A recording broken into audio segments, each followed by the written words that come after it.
What is up, everybody? Louis back here again for an insane pay-per-view card. UFC 299. I mean, any one of these fights on this pay-per-view could be a Fight Night main event easily.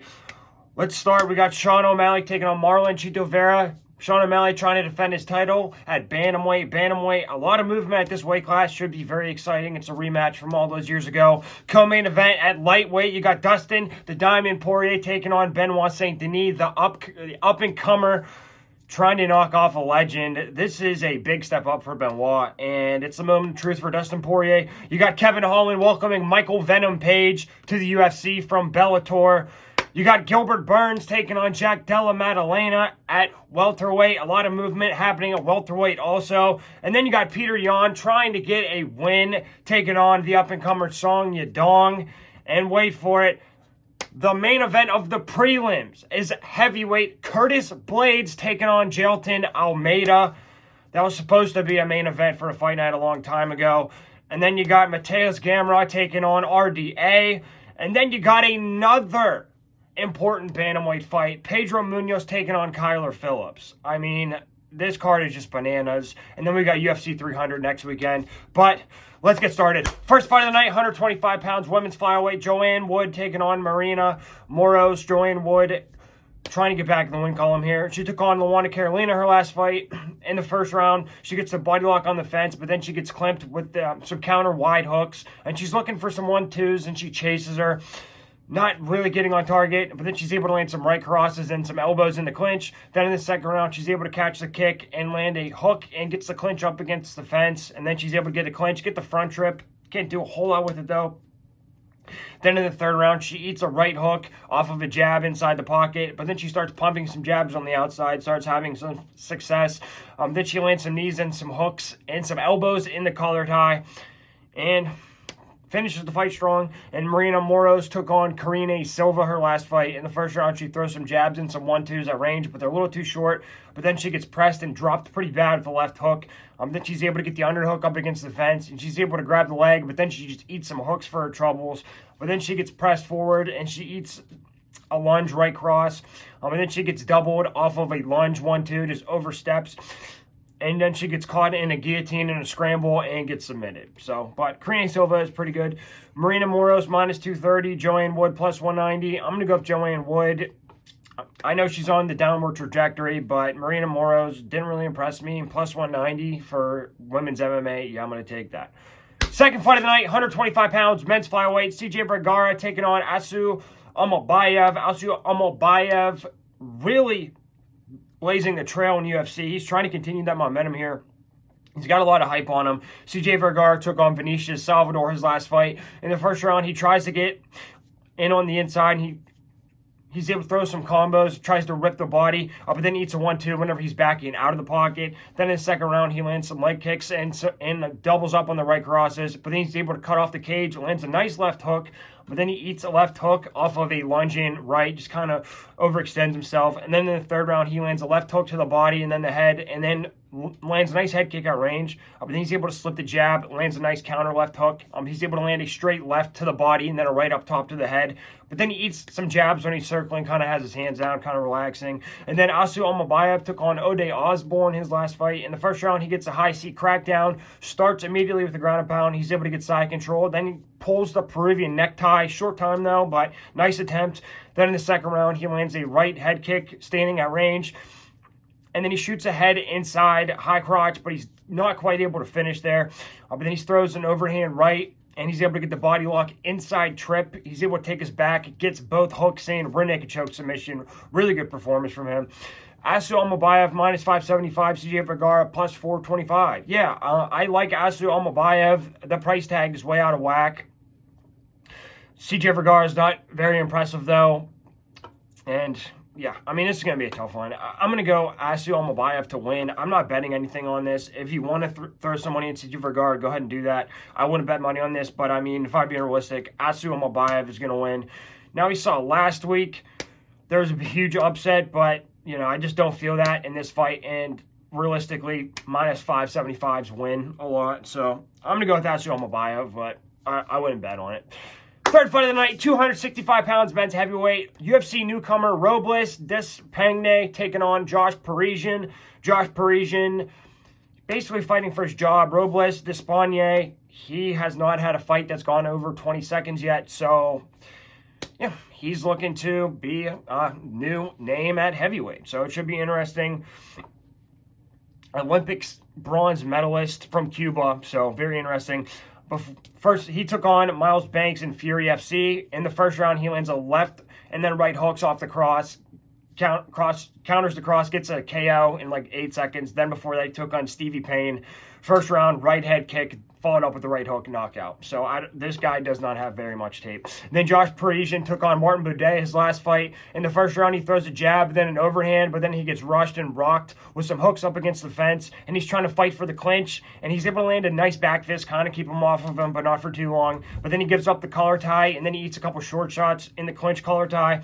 He shoots a very sloppy double out of desperation, and then he gets reversed and submitted with a Kimura. So, yeah, Josh Parisian always seemed like he could find a way to win sometimes, but yeah, and like he would always be able to make it through the fight, but he's just, I don't know if he's going to make it with Robles. Josh Parisian plus 250, Robles Despaigne minus 345.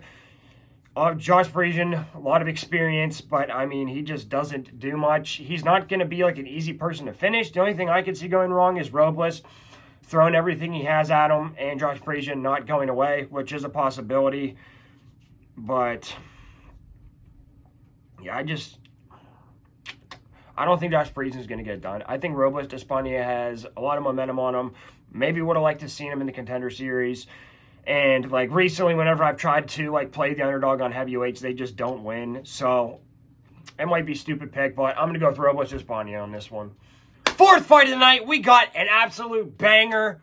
185 men's middleweight. Michel Pereira making his second appearance at 185, taking on Michal OLEKSIEJCZUK. It's Michal versus Michel. Very interesting fight here. I thought Michel Pereira might have somebody in the top 15, but, you know, maybe they just want to give him a fight to show off his skills. But this is a tough fight. That's what I mean. It's not the best, not the best fight Michel could have taken, but it should be very fun. Both guys very dangerous. Michel took on Andre Petroski his last fight at his middleweight debut. First round, front kick from range, then circles out, and then he rushes with the straight right, drops him, TKO, ground and pound, just vicious. They thought it was going to be, he was going to test Michel's wrestling, didn't even get that far. So I think him at middleweight is scary. Michal OLEKSIEJCZUK took on Chidi Njokuani his last fight. In the first round, he eats some knees from a tie clinch, but then he walks into some jabs and a couple body kicks, but then he wings some left hooks, but he lands a 1-2, and then he's able to cut him off on the fence, and then he's able to reverse the clinch and get around the back. He's able to stop the body lock attempt and get on top, and then he gets rocked with the head kick in the pocket pretty bad, but then he walks through some head kicks, so he doesn't just right out of range, and then he rocks him with the 1-2, and then a flurry up against the fence. He's able to stuff the double leg attempt, and then he gets the double and the TKO via ground and pound. Chidi Njokuani was pretty much exhausted, so yeah. Tough as nails. Michal is plus 125. Michel Pereira minus 150. This is going to be a banger, but, you know, I think Michel Pereira's wrestling defense is good enough. And assuming he cuts out a lot of the BS in the showboating, I think Michel has I think he has more power, especially up at middleweight. I think he's going to be faster. But, you know, Michal might be able to crack him a couple times. But minus 150, not too bad of a price. I'm going to go with Michel Pereira. I think he keeps the momentum rolling. Fifth fight of the night, 205 pounds. Men's light heavyweight, Ion Cutelaba taking on Philippe Lins.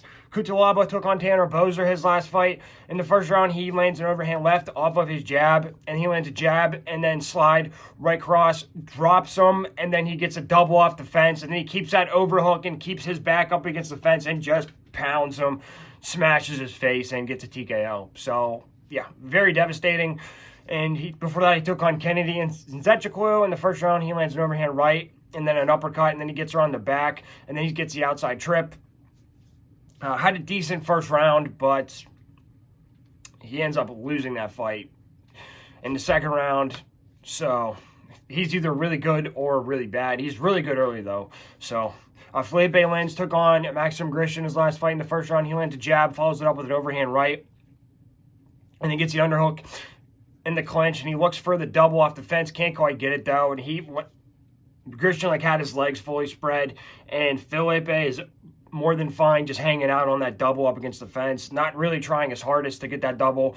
But then in the second round, he double pumps his jabs, and he throws an uppercut and then a cross, and he gets the clinch, and then he gets a double, switches off to his double, single, then he switches off to the double, but then he eats a couple elbows on the way up whenever they break, so he's got to watch himself. But then he lands some overhand rights whenever he gets pressed in the clinch position. Then in the third round, he lands a stiff jab, counter off the hook in the pocket, and he's able to keep the clinch, and he tries to get the double off the fence, can't really get it, again, not trying his hardest, but then he eats a body kick in the pocket, but then he's able to land a jab, and then he's able to stuff the takedown attempt, and then he's able to get the underhook and just kind of ride it out on the clinch. So pretty smart fighter, and he knows how to utilize 3 rounds. Felipe lands minus 100, Ion Cutelaba minus 120. Yeah, it's a tough one to call. Felipe Lins, I think he has the advantage if he goes 3 rounds, but we did see Ion Cutelaba beat up Devin Clark for 3 rounds.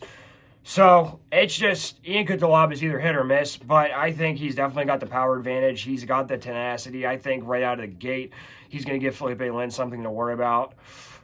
And I think he got his confidence back, knocking out Tanner Boser like that. Minus 120, not too bad of a price. I'm going to go with Ion Cutelaba, but I could be wrong, and it could be a boring 3-round fight that Felipe Lins wins, but I'm going to go with Ion. Let's stick with it. 6th fight of the night, 135 pounds, men's bantamweight. We got a ranked matchup. Number 13, Pedro Munhoz. He was number 10, taking on unranked Kyler Phillips. Kyler Phillips trying to get into those rankings. Kyler Phillips had some ups and downs, so this is his opportunity to reestablish himself. Pedro Munhoz took on Chito Vera his last fight. In the first round, he lands some leg kicks on the outside, but then he gets pressed with some jabs. He's looking for those overhand counter those, but then he shoots an outside high crotch, can't get it. Not the best takedown attempt, but then he eats some jabs whenever he's coming in towards him, but then he lands a jab, follows it up with a nice left hook. Then in the second round, he presses forward with some jabs and some overhand rights. He's able to slip the jabs and then follows it up with some right leg kicks, but then he eats a jab with his hands down whenever he's loading up, looking for that big overhand. Then in the third round, he gets pushed back and he eats some stiff jabs, has his hands down, but then he eats a left to the body and then a right up top to the head, but then he eats a right cross off of his cross whenever he's loading up, a little bit too much, but then he eats a lead jab, but then he's able to clip him with the 1-2. And, pretty back and forth fight, but I thought Chito really started landing the harder shots and kind of hurting Pedro toward the end there. Kyler Phillips took on Ronnie Barcelos his last fight. In the first round, he lands a slide-in jab, but then he lands a head kick in the pocket. He's able to defend a single leg attempt, but then he drops him with the step-in overhand right, but then he eats a right hook and a jab whenever he's backing out of range. Then in the second round, he lands a 1-2. He's able to complete the single leg, but then he walks into an overhand right and then a left hook in the pocket. He's able to land an overhand right standing at range, but then he gets doubled off of the fence, but he's able to keep getting back up to his feet. He's not going to accept bottom position, which is good because I think Pedro might go to his wrestling for this fight. And then in the third round, he moves in and out, and he's able to land a nice body kick, but then he gets pressed with a body shot, but then he's able to back out of the hook range and follows it up with the counter straight right. So Kyler Phillips minus 225, Pedro Munhoz plus 185. Yeah, I think this is pretty much a roll of the dice. Kyler Phillips, I think definitely the faster, more dynamic fighter. And he usually starts off pretty well, but Pedro Munhoz is just a dog through all 3 rounds. And yeah, Pedro Munhoz, that fight against Chito Vera is pretty close. And Kyler Phillips, like I said, has had up and downs. And I think Kyler's going to land the bigger shots, some of the spinning shots, some of the flashier shots, but I think Pedro's going to stay in his face the whole fight and land the meaningful shots. I don't know how much he'll be able to hurt him, but plus 185 for Pedro Munhoz, the tough, grizzled veteran. I like that, and, he's got some momentum still because Chito's fighting for the title. So plus 185, I'm going to go with Pedro Munhoz. 7th fight of the night, 155 pounds, men's lightweight. We got another big-time matchup. Mateus Gamrot taking on Rafael dos Anjos. Rafael dos Anjos returning to 155 from 170. Mateus Gamrot trying to get to the title picture. And 155, it's kind of up in the air with Justin Gaethje.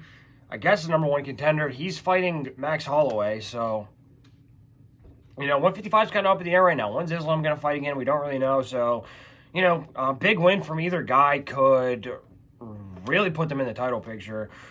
So, should be interesting. And Rafael dos Anjos, I guess, is still trying to go on one last run at lightweight. So, we'll see.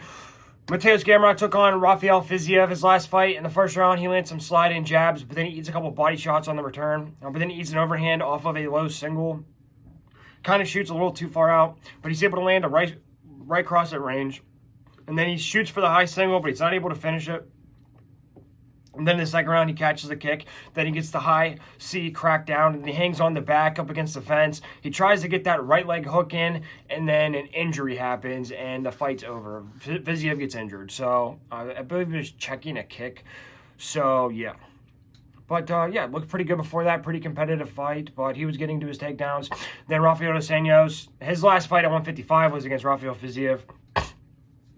In the first round, he shoots a high single to clinch up against the fence, and then he digs that left underhook, maintains position, not really able to get any significant takedowns where he was able to maintain control. But then he eats a jump knee followed up by a right cross, but he's looking for the double jab, follows up with a cross, is a little too far out of range, but then he eats a front kick and then a left hook, trading in the pocket, and then he shoots an extended single, and he gets around the back standing, can't do much with it. Fiziev is able to get to the fence, but then he eats an uppercut to the body at range, and then eats another uppercut, and then a left hook to the head. But then he lands a lunge right uppercut, follows it up with straight left. Then in the third round, he gets a body lock up against the fence. He's not able to get the hip toss. He's so close. He's trying to load him up on the hip, but Fiziev is able to keep that whizzer and get back up.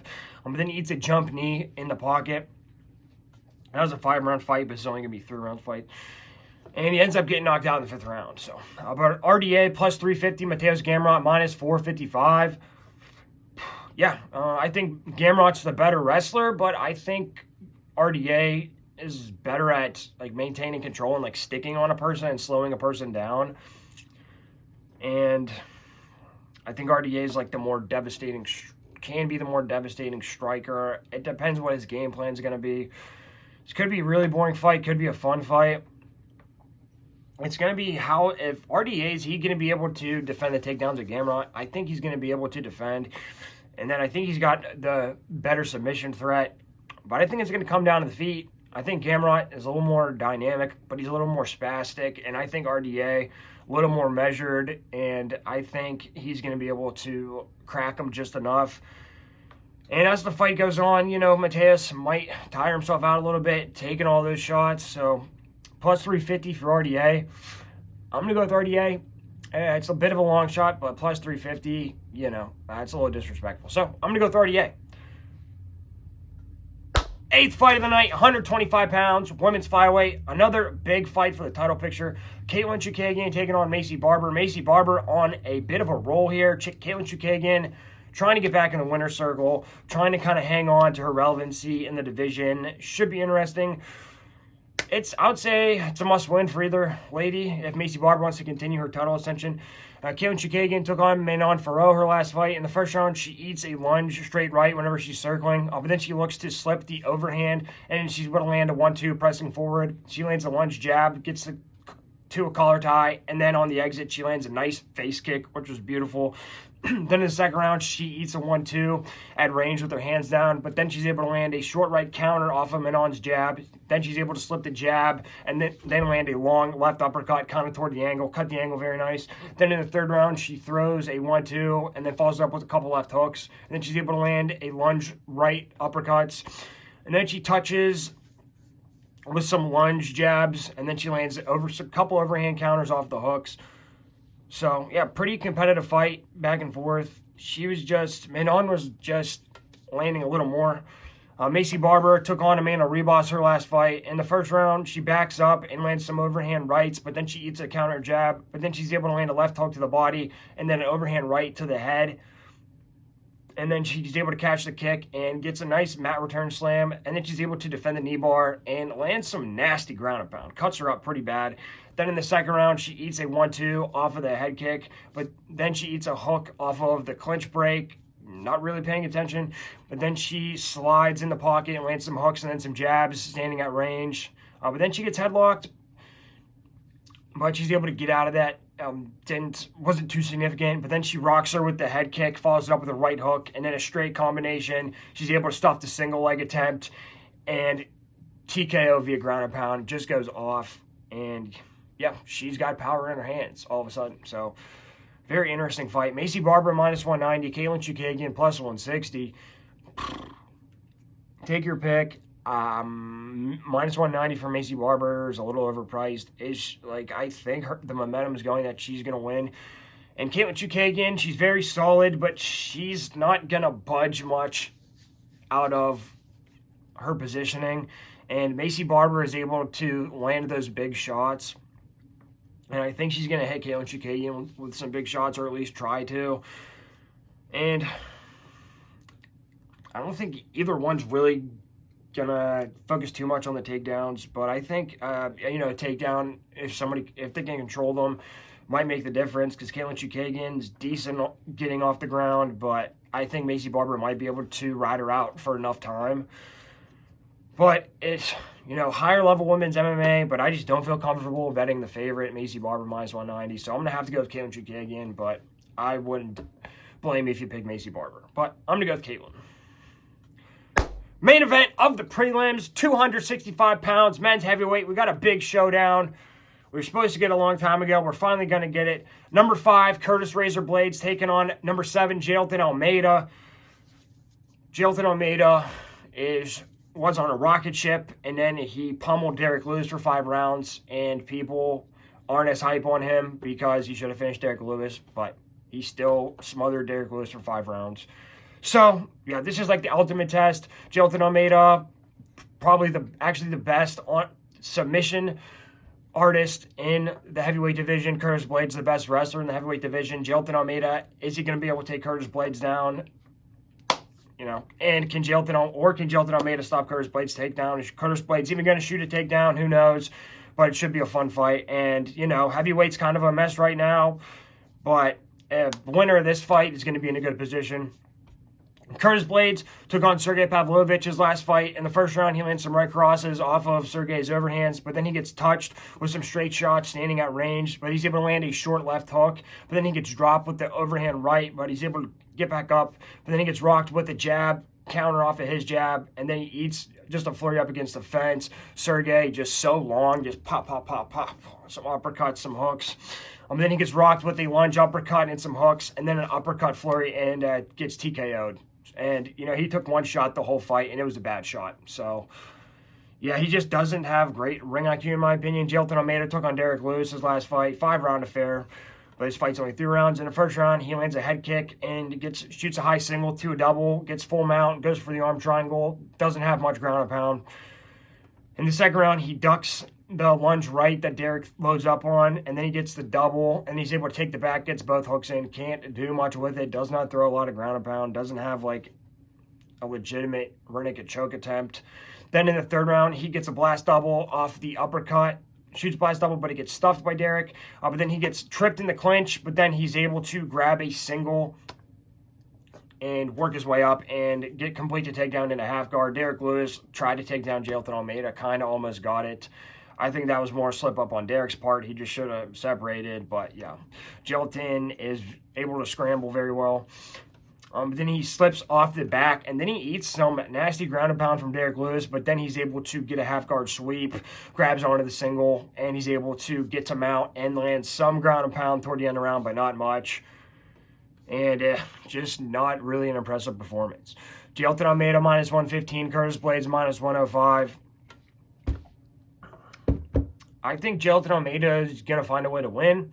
Curtis Blaydes, he barely uses his wrestling, so why would he use it now? He's probably going to be afraid of the submission threat, I guess. Jailton Almeida, I think Curtis Blaydes is definitely the better striker than Jailton Almeida, but Jailton Almeida might be able to kick Curtis Blaydes in the head or something like that, hit him with a big shot, because Curtis Blaydes' chin is very suspect. I know he fought Sergey Pavlovich, but, he's taken a lot of damage in his career.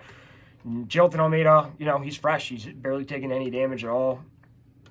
And if it would so happen to get to the ground, I don't think Curtis Blaydes is going to be able to get up. I think Jailton Almeida is going to be able to get him in a mount. Now, it's on Jailton. If Jailton Almeida doesn't throw a lot of ground and pound, that could change things. But, it's pretty much a coin flip. I just have a feeling Jailton Almeida is going to get it done somehow. And, yeah, I think maybe Curtis Blades tried to take him down. Jailton Almeida is able to defend, get around his back, something like that. You know, I'm kind of counting on Jailton Almeida making some improvements on the ground, like ground and pound. But, you know, minus 115, I'm going to go for Jailton Almeida. First fight of the main card, 135 pounds, men's bantamweight. Number 4, Peter No Mercy Yan. Off about a year layoff, taking on number 7, Song the Kung Fu Kid Yadong. This fight is crazy. This could be a main event of a fight night for sure. And, you know, bantamweight is in a very interesting position right now. We got a lot of movement, so I think this is a great matchup. It's do or die for Peter Yan, basically, if he ever wants to have title aspirations. And Song Yadong, you know, he's a big opportunity for him just to continue his rise up the rankings. I'm very excited for this one. Peter Yan took on MOROZ his last fight. In the first round, he gets taken out with the high single, but he's able to work his way back up. But then he eats some lead left hooks, and then he gets pancaked. He shoots a bad double, and that round was more so just MOROZ putting the pace on him. And, you know, Peter was able to keep him off of him. But as the rounds go on, you can see Peter Yan is getting more and more defeated. Then in the second round, he gets singled and pressed with some elbows, but then he eats some jabs and a couple leg kicks. He lands some overhand left whenever he gets pressed, but then he eats a hook and it gets doubled. And he's kind of overextending himself whenever he's throwing sometimes. Then he catches the kick and he gets a foot sweep, gets on top for a second, can't do a whole lot with it. But then on the feet, he slips and he lands a left hook to the body, but he's not able to circle out. He's not able to keep MOROZ off of him. Then in the third round, he gets shot on off of a jab and he gives up his back standing. And, you know, just kind of gets slowed down as the fight goes on. And then Song Yadong took on Chris Gutierrez his last fight. Chris Gutierrez took it on short notice, but in the first round, he lands some inside leg kicks at range, and he throws a left hook and then a straight right, follows it up with a body kick. But not a whole lot happened in this round, to be honest. They both kind of stayed out of each other's ranges. And then in the second round, he eats a front face kick standing at range. But then he lands some leg kicks, and he blitzes with some straight shots, and then he gets a high single on the outside dump. And he gets right into full guard, lands some ground and pound, not a whole lot. And, you know, this is kind of what happened the rest of the fight. And then in the third round, he shoots a single. And then he lands a right hook on the exit, though, pretty sneaky. Then he works in a double jab cross, trying to work his way into range, trying to get in the pocket, trying to beat him up. Then he's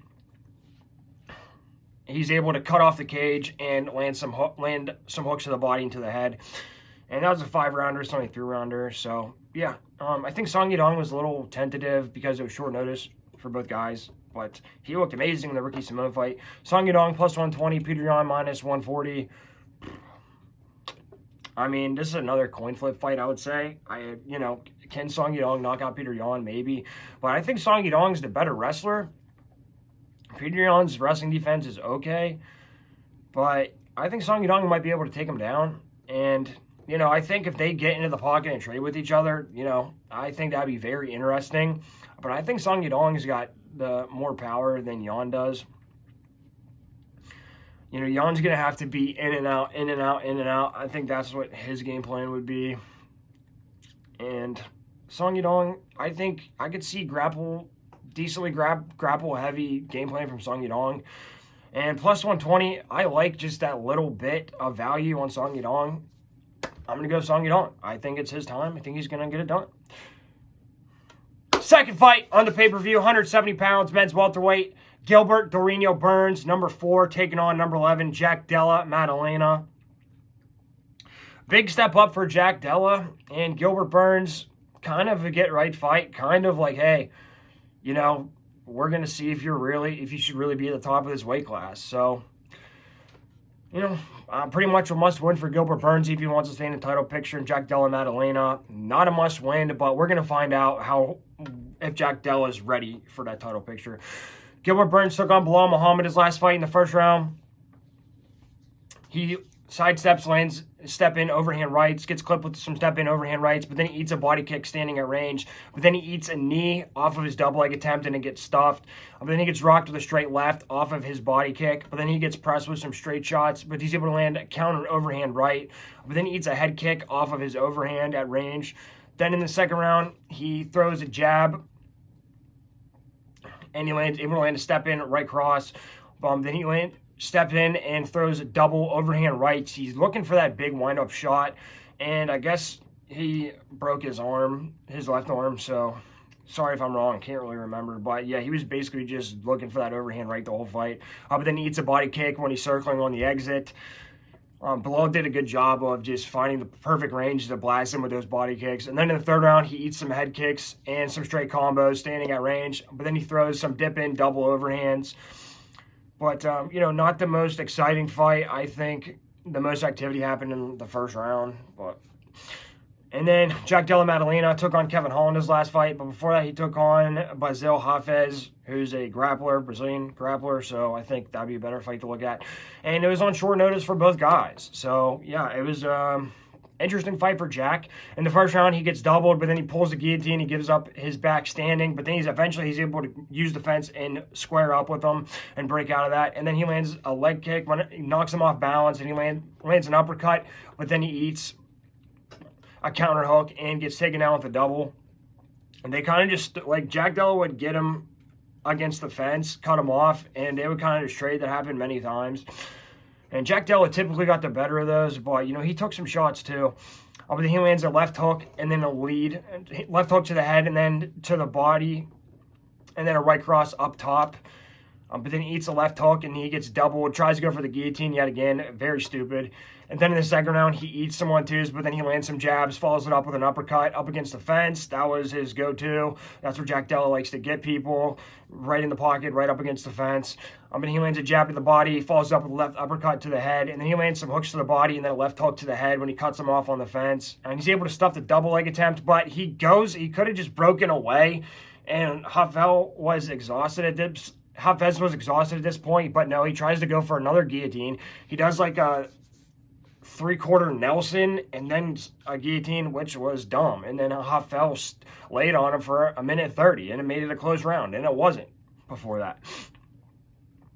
Then in the third round, he lands some long hooks off of the overhands Hafez, and then he gets in the pocket and lands a jab and then a right hook, rocks him, and then he lands an uppercut, follows it up with a left cross, and then he lands some hooks to the body and then follows it up to the head. Then he's able to get the clinch up against the fence, and then he grabs his wrist and lands some right crosses, which was brilliant maneuver. Then he's able to take his back and tries to go for some ground and pound, but he is way too high on his back, and he gets reversed. So, I don't know, but he did enough to win. He did most of the damage, so. And, you know, Hafez didn't do a ton of damage on the ground. Jack Della, -160. Gilbert Burns, +135. Now, this is a tough one. I think it's too big of a step up for Jack. And Gilbert Burns is that guy. Like, if you're not for real, Gilbert Burns is going to prove that. But, you know, Jack Della had that fight with Kevin Holland, and it was close, competitive. But, you know, Jack Della, you know, proves he can hang in there. And his striking is devastating, and he's smart, and I think he got smarter since his last fight. But I'm just concerned he's going to go back to that guillotine or whatever. Now, Gilbert Burns, the big thing is Gilbert Burns going to be able to take Jack Della down? I think he's going to be able to. Is he going to be able to hold Jack Della down? Is he going to be able to get his back? And I don't know. I think Jack is going to do a decent job of staying on the feet and pumping his jabs. And I think he's going to be able to avoid the big shots of Gilbert Burns. But I mean, this fight is just, this is a huge jump. I don't think people realize that. Like, they think Gilbert Burns is washed, but I don't think so. Like, Bilal Muhammad's really good. So, -160, +135, man. Like, I know the momentum's going towards Jack Della Maddalena, but +135, I'm going to go with Gilbert Burns. You know, I just don't. -160, I could see him winning a close 3-rounder, Jack, but I could see Gilbert grinding it out for 3 rounds, too. So, I mean, Jack's going to probably land a lot more shots, but if Gilbert's able to get to the ground and do some damage on the ground, +135 for Gilbert Burns, I think he's being disrespected. So, I'm going to go with Gilbert Burns. We'll see. Feature fight of the night, 170 pounds, men's welterweight. Number 13, Kevin Big Mouth Holland taking on Michael Venom Page, making his debut from Bellator. This should be a very fun fight. And, yeah, both guys got a lot to prove. Kevin Holland got to prove that he's that guy at welterweight, and he can welcome somebody to the UFC and show him what the UFC's about. And Michael Venom Page, you know, is a little bit older, and if he wants to get in the UFC, he's definitely got to have an impressive performance against Kevin Holland if he ever wants to get a title shot. So, should be fun. Kevin Holland took on Jack Della Maddalena in his last fight. In the first round, he eats a left body hook whenever he's circling out, but then he lands a right cross, but then his front kick gets caught and he eats a couple hooks in the pocket, but then he eats a head kick and an elbow in the clinch, but then he's able to return an elbow, and he is able to back up and lands a nice right cross when Jack's rushing him a little bit. And then in the second round, he eats an overhand right whenever he's pressing forward, but then he's able to land a 1-2 at range, and then he kind of leans out of the way with the Philly shell. He's able to slip those 1-2s, but then he throws a 1-2, but then he gets pressed, and he eats some hooks to the body and an overhand right up top to the head. But then he shoots the double, but then he's able to land an elbow and a 1-2, just kind of used it as a setup, which was pretty smart. Then in the third round, he eats a right cross off of his jab, but then he lands a back elbow, but then he eats a left hook for his trouble. Getting a little flashy there, getting a little reckless. Then he eats a left hook off of his cross. Then he gets cut off on the fence, and he eats a left hook and a hook combo to the body. And those like last 20 seconds, Jack really just emptied it out on Holland and landed a lot of strikes on him, and I think edged the round. But it was a pretty competitive round, pretty competitive fight. Michael Venom Page, he took on Logan. I'm going to go look at his Logan Storley fight. I couldn't find his last fight. So he took on Logan Storley. In the first round, he gets taken out the single off the fence, but then he gives up his back against the fence, but he's always working to his feet, always trying to get up. Then in the second round, he lands a lunge right cross, but then he gets singled off the fence. But again, always very smart. He's scooting back to the fence, getting his back up against the fence, trying to work his way up. But Logan Storley just laid on him the whole time. And then in the third round, he lands a nice jump knee and an elbow up against the fence, just rushes him right away. And then he's able to land a nice lunge elbow at range, but then he gets taken down again. So, I don't know. I mean, Kevin Holland might try to take him down, but he's not as much as Logan Storley. MVP plus 115, Kevin Holland minus 135. I don't see any reason not to bet Kevin Holland. Michael Venom Page, he likes to hang out at range and kind of like explode into big shots. And I think Kevin Holland might play into that game a little bit, but I think Kevin Holland's the more consistent striker. I think he's a little bit more accurate. He doesn't have like as many show-stopping attacks as Michael Venom Page does, but I think that's actually good. I think Kevin Holland might have a workman-like performance and just get on the inside and just go to work. Might go for a takedown, or at the very least use it to set up some strikes. So minus 135, I'm going to go with Kevin Holland. The co-main event of the evening, 155 pounds men's lightweight, number 3, Dustin the Diamond Poirier, taking on number 12, Benoit the God of War, SAINT-DENIS. I mean, this fight is just bananas. This is a huge step up for Benoit, obviously. I mean, the UFC's really pushing some of these guys, like, way up there all of a sudden. But I don't know why Dustin took this fight, but maybe he kind of has to. He needs to prove that he's still the guy. He still belongs at the top of the weight class. Benoit Saint-Denis just been on an absolute tear ever since he got down to his true weight class of 155. And yeah, I think this is going to be an all-out war. I mean, and if it's not, it's going to be really boring, but I can't remember the last time Dustin Poirier's been in a boring fight. Can't remember the last time Benoit's been in a boring fight. So, very interesting. Dustin Poirier took on Justin Gaethje's last fight. In the first round, he walks into a 1-2, but then he eats a straight right and a head kick whenever he's walking towards him. But then he lands a jab and a straight left at range. And then he lands a right hook counter off the straight shot. Finally starts to find his rhythm a little bit. But then in the second round, he gets pressed with an overhand right off of his left hook. But then he throws a jab, and then he eats a right head kick at range and gets knocked the F out. So, nobody expected that one. And I can't remember the last time Dustin Poirier has been knocked out. So, it was tough. So, that might play a factor into this fight. Benoit took on Matt Frevola his last fight. In the first round, he lands some leg kicks and knocks him off balance, and he pulls a guillotine, but he doesn't get it. But then he's able to use the butterfly and get back up to his feet. But Matt Frevola back in on the double, gets doubled off the fence. Doesn't take a lot of damage. He's able to get up eventually.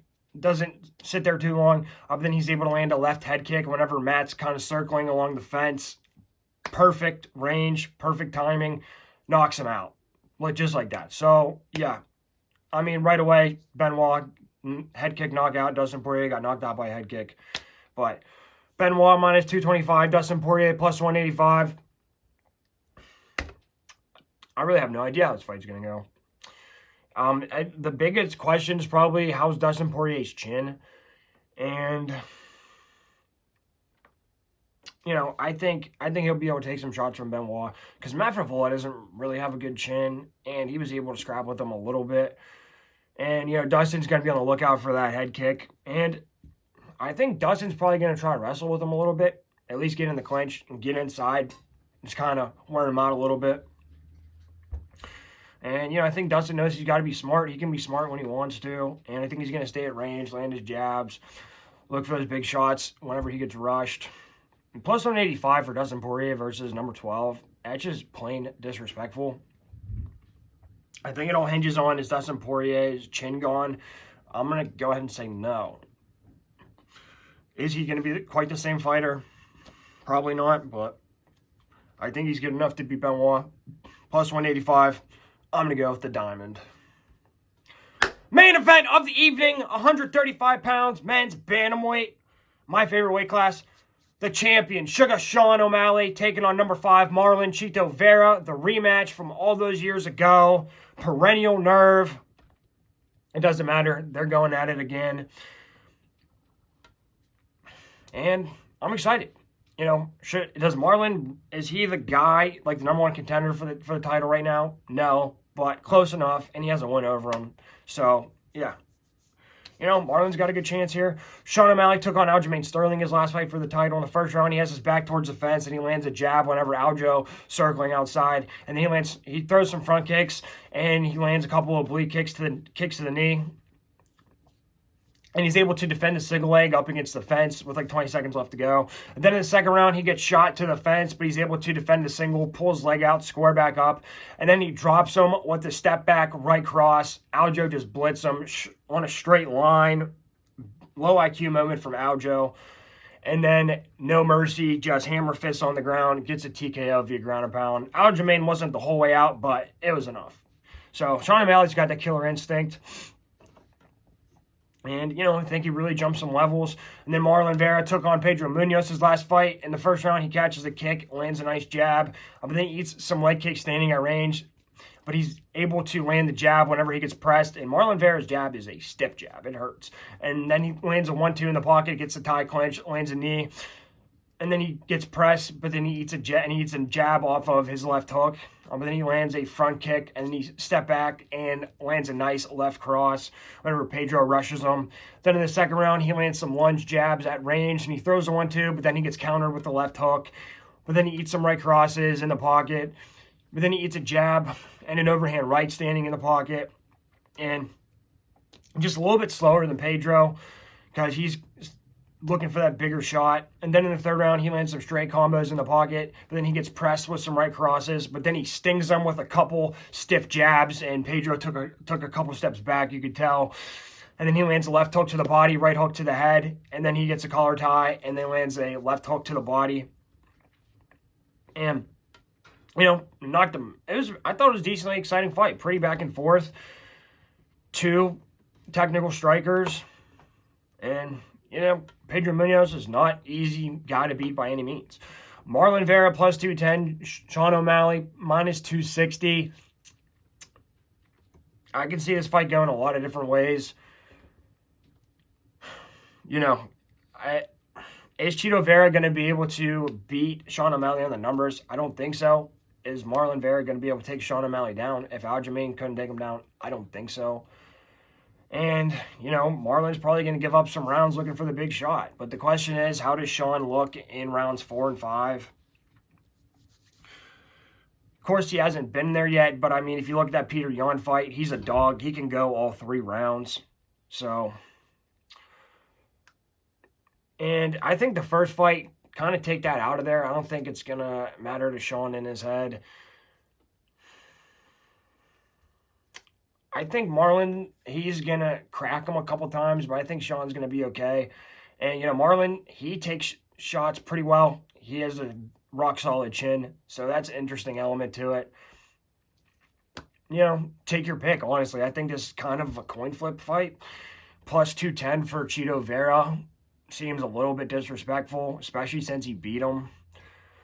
So, maybe Marlon knocks him out. We'll see. But plus 210, I'm going to go with Chito Vera. I think he gets it done for the second time. All right, everybody, thanks for riding with me. I appreciate it. Like, share, subscribe, Instagram, Twitter, Snapchat, all that stuff. Leave a comment down below. Let's see some upsets. Let's see some violence. And let's see some profits. Good luck, everyone.